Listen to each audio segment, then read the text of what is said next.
So here we are going to go over how to break out inventory purchases for purchases that were made directly for jobs.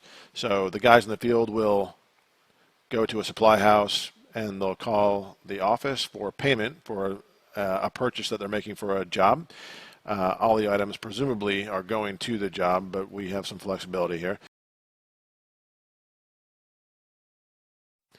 So when the guys are in the field and they call in for payment for items they're buying from a supply house, we would typically go down. Well, first you go to your dashboard. Hopefully by now you know where that is. And then you would go to an add cost here. So you can add all kinds of different types of costs depending on how much you want to keep track of what you're spending. If it's for a job, you just punch that job number in here. You can do, these are the basic categories. Job number, who the purchaser is, the amount of the purchase, that's the most important part, and then how you're paying for it. Description of items, that's just a short description telling them, you know, what they're buying, and then you hit submit. Another way to do it is to find the job itself. 52161 we'll say. Find the job and we'll go to add cost. And this is going to go straight to the job, and probably the easiest way to, and most effective way if you're going to go enter a purchase for a job. So let's say it's materials. You're going to say some wiring, etc. Purchase from, and this is your list of supply houses and the amount of the purchase, payment type.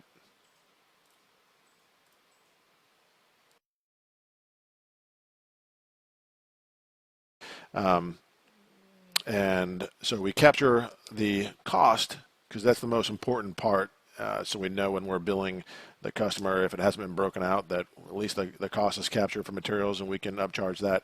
If we want to get into the specifics and break out materials for the customer, or if we want to build the inventory system so that we can have a little more powerful purchasing data and ability to buy better prices, this will give us great visibility when we break these out. So going over each of these, let's start with the easiest one really would be for Home Depot purchases because their website is laid out so well. We'll go through an example real quick and I'll show you what I mean. So we did a Home Depot purchase for $18.76 just recently, and I'm going to go log into Home Depot, go to purchase history. I'm going to find that $18.76. Here it is. I'm going to go to this button here to see details because we need to stay consistent about which SKUs that we are using from Home Depot or any other supply house and associating those SKUs to our description of the item that we have in stock. So this is we're going to use this SKU. Home Depot's got several different SKUs, but the web SKU is what we have on that when we click over from the see details versus the actual paper receipt for some strange reason. So I'm going to see if we have an association by, I'm going to double click this, Control C to copy, and then I'm going to go over here. I'm going to hit add purchase entry.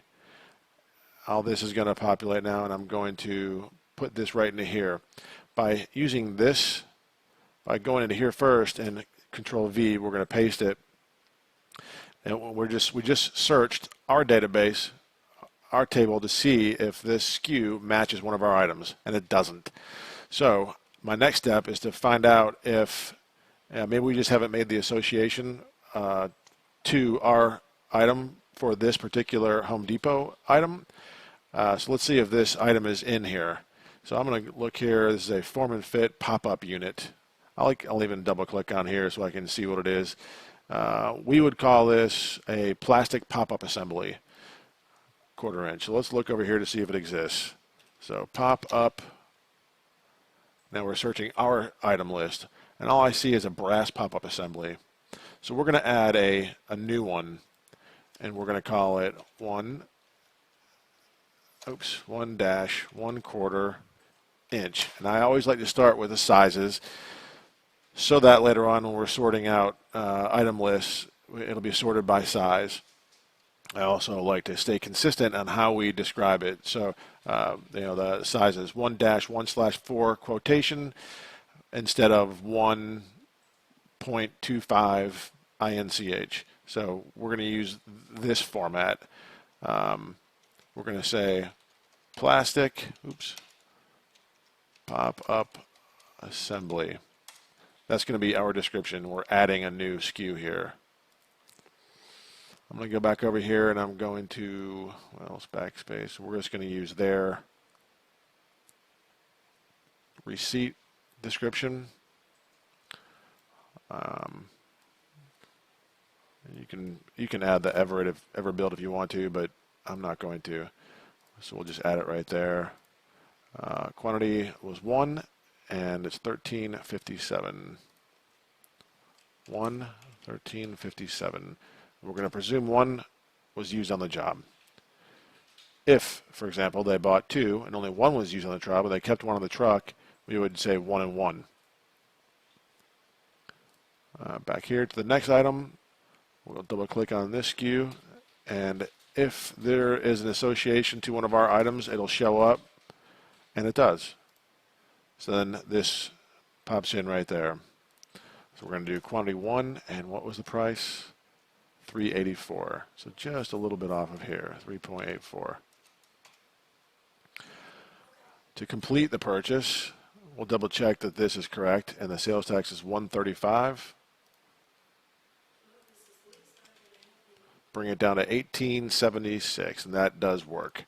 So then I'm going to hit submit, and that is completed.